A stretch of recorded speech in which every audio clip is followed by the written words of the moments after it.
Much for that introduction, and to actually start off today's presentation on chronic pain management. So ito yung how we would look at it as doctors, just to give you a slight idea.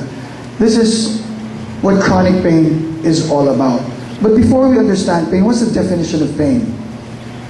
Pain by McCarthy in 1979 is that it's all about whatever the experiencing person says it is, existing whenever he says it does. Pain is very, very subjective, so when one complains, we would first think of it as an actual experience of the person and not just gusto lang kasi makalive sa trabaho. The concept of pain is a very subjective response only felt by the person. It's a self-report of an assessment of that person. It's definitely negative. It's discomfort. They don't feel good. The protective role is that it's a warning of a potential problem or a potential threat to health. Prompt for a person to seek medical attention. In the areas where there are no doctors, the traditional healers are always there. Pain, according to the International Association for the Study of Pain, says that it is an unpleasant sensory and emotional experience associated with the actual or potential tissue damage or described in terms of such damage. Now, pain is what the patient says hurts. This is how we actually approach it. It's a PQRST. In this case, may U and V na ngayon. P is actually the palliative or provocative factors. What makes it better? What makes it worse? Your Q is the quality. How bad is that pain? What's the assessment of your pain? Is it burning? Is it pricking? Is it dull? Your radiation, is it just at that particular area localized or does it travel? Yan ba'y nasa likod lang na hanggang paa pala is sumasakit? How severe is it? The severity of that pain, how much does it hurt? And the timing as well as the treatment management. Does it come and go? Is it intermittent? Is it remittent? Nandyan lang. Kasi sasabihin ng mga pasyente, ano ba ang sakit na yan? Alam mo, Dok, andyan na lang yung sakit na yan eh. Tinitiis ko na lang. I'm sure most of you have heard of that. Now, we've added U and V because U is the understanding. How the patient would actually describe that pain for you. And V is the values. Dito na pumapasok yung mga religious ideas nila, cultural ideas nila, because one can vary from the other. Now, this is just a schematics of actually how pain starts off. From where the pain actually starts, it's transduced and it travels through the nerve roots all the way to your spinal cord at the dorsal ganglion. It's transmitted and modulated in your spine, eventually travels through the brain where it is perceived. And depending on what that perception would be, that is your response. Kaya nga hindi pare-pareho ang kirot. Ang masakit sa isa, pwedeng hindi masakit sa kanya.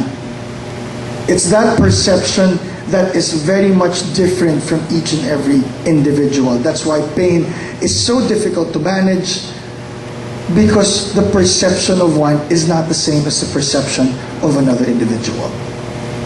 Now, it's a vicious cycle for chronic and uncontrolled pain.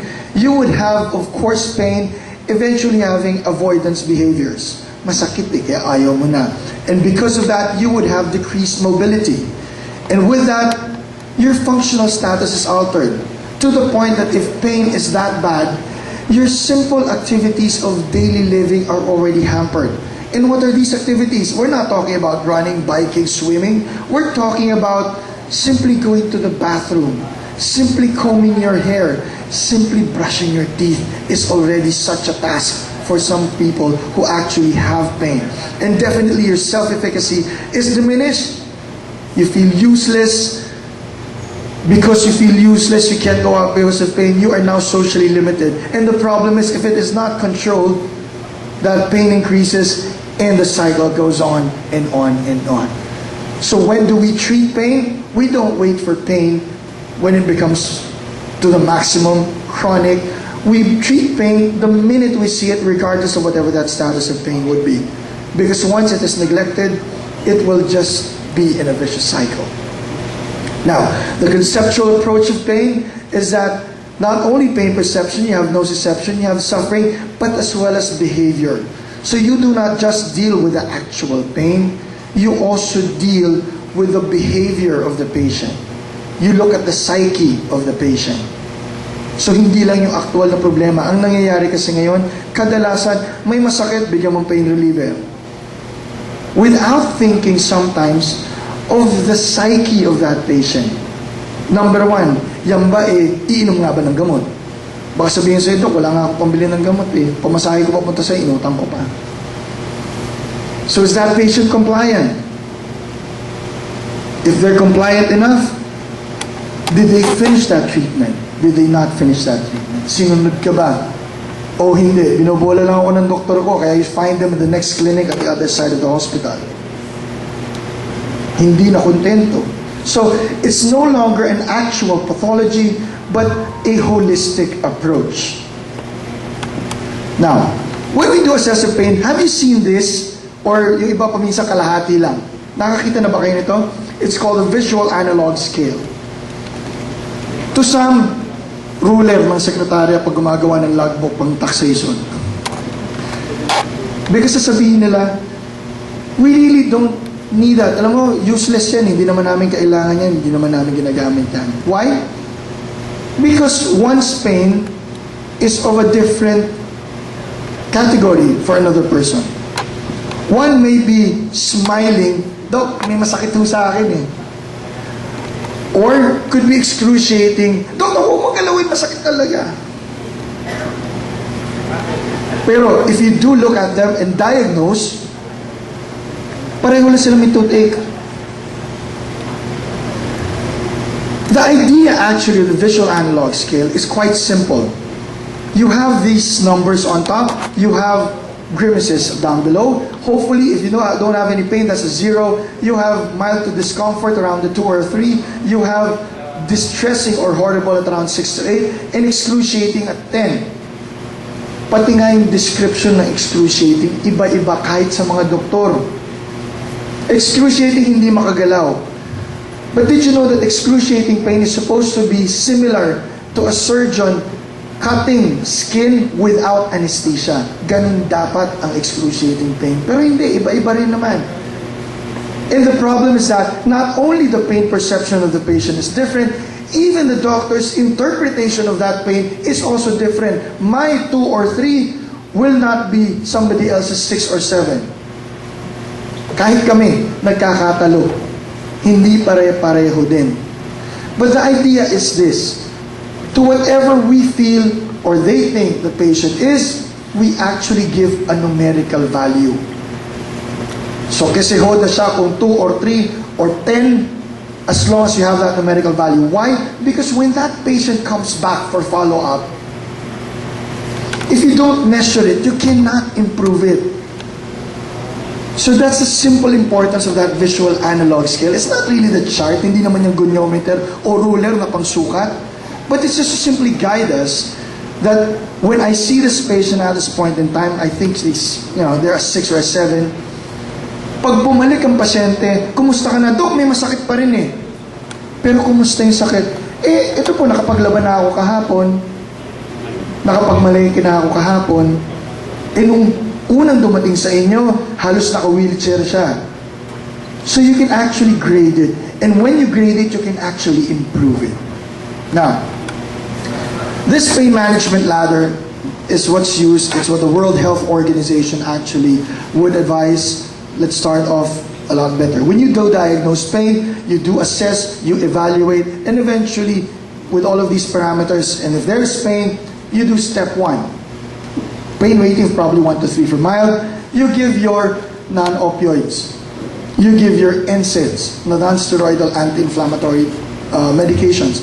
You even also would give adjuvants, your muscle relaxants, your for neuropathy pains, and of course, the non-pharmacological. Alam mo, una-una dito sa non-pharmacological is patient's education.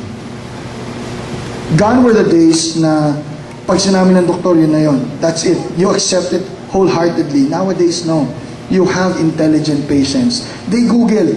Darating sa'yo yan, ganyan kakapal. Dok, ito, sakit ko. Mas makapal pa sa mga libro namin.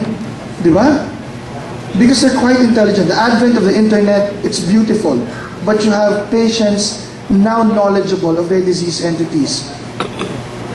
So, patients' education, they become part of their own management. We just don't leave them behind and tell them, oh, ito, inumin mo gamot, tapos ang usapan. No.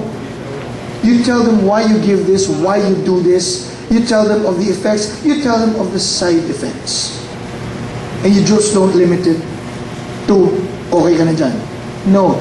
That communication between the doctor and the patient, the healer and the patient, has to be there. Kung wala, hindi mo na makikita yung pasyenteng yan. Kung kaya't mapapansin ninyo, I am sure, may mga pasyente kayo na pasyente nyo na si daddy, si mami, si lolo, si lola, hanggang anak, apo, hanggang sa apo sa tuhod, nasa inyo pa rin. And it's because of that rapport and communication that is very important in managing all your patients. Now, masakit pa rin. You go to a step 2 with a pain rating score 4 to 6. You now give non-opioids, your weak opioid combinations, inclusive of your non-pharmacological and your adjuvants. Masakit pa din. You now would go for the pain rating scale of around 7 and above. You now give stronger medications. You give strong opioids. You give non-pharmacological agents as well. But the problem with opioids is their major adverse reactions. You would actually have constipation, nausea, vomiting, sedation, and even respiratory depression that we would actually need to monitor our patients. Paminsan pa nga, ina-admit pa. Bakit? Baka bumagsak ang vital signs. This is what is usually done for acute. But for chronic, depending on when you catch the patient, you could simply start at any level, start at any mode of management. You need not stop. Pagdating dito sa atin, ay hindi, step 1 ka muna, paracetamol muna ibibigay ko sa'yo. Excruciating pain na. So that is where you can categorize all of this. You can jump to the second step, to the third step, depending on what your patient's signs and symptoms are. Pharmacologic options, your non-opioids, just to give you an idea, the paracetamol, your NSAIDs, your COX-2 selectives, your weak opioids would be your tramadors, your codaines, your dextropropoxine, your strong opioids, your morphine, oxycodones, and your adjuvants, for neuropathic pains, your gabapentins, your pregabalins, ketamines, and everything else. Now, when we do evaluate what is the cause of pain, how severe is the pain, is there functional impairment? Now, there are a lot of pains, but for the purposes of today's discussion, I'll limit it to something all of us have experienced. Low back pain. I'm sure all of us have experienced it at one way or another. Walang exemption dito. Nag-low back pain tayo at one point in time. And this is where we would concentrate my talk for this afternoon. Low back pain is actually defined as pain, muscle tension, or stiffness localized below the costal margin and above the inferior gluteal folds with or without leg pain, which is actually called sciatica.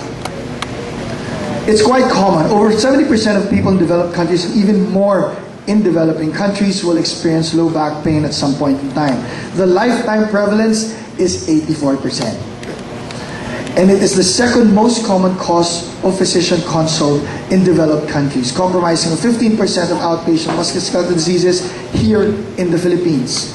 Now, just to show you a little prevalence of low back pain, if you notice, kaya sabi ko no exemptions, the study was 18 to 34 and above 65. If you would notice, all of them have experienced, both males and females. Kaya sabi ko, walang exemption. And it's quite costly.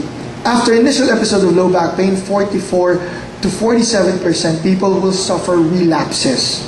And 36-37% of that will definitely be absent from work. Now, the thing is, katulad na sabi ko kanina, if it's untreated, chronicity will come into play.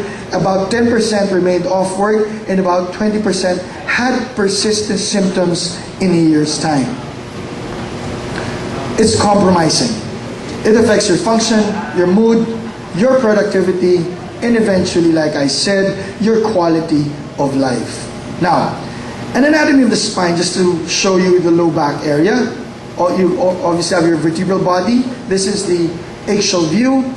You have there your spine in that area, the foramen where your nerve roots or the branches of your spinal cords come out, seen here, and you have your disc here, your annulus fibrosus, and of course your nucleus right down in the middle. So that's at that area, the lumbosacral portion of your spine. That is where your low back area is. Now, it's pain that persists for more than 3 months. We classify already as chronic.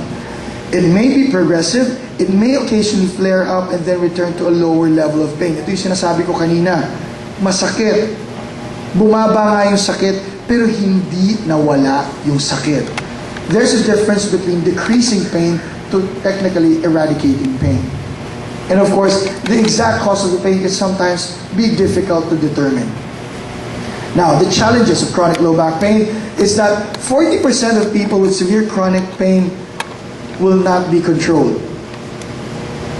25% of patients with back pain change their doctors at least, not only once, not only twice, 3 times.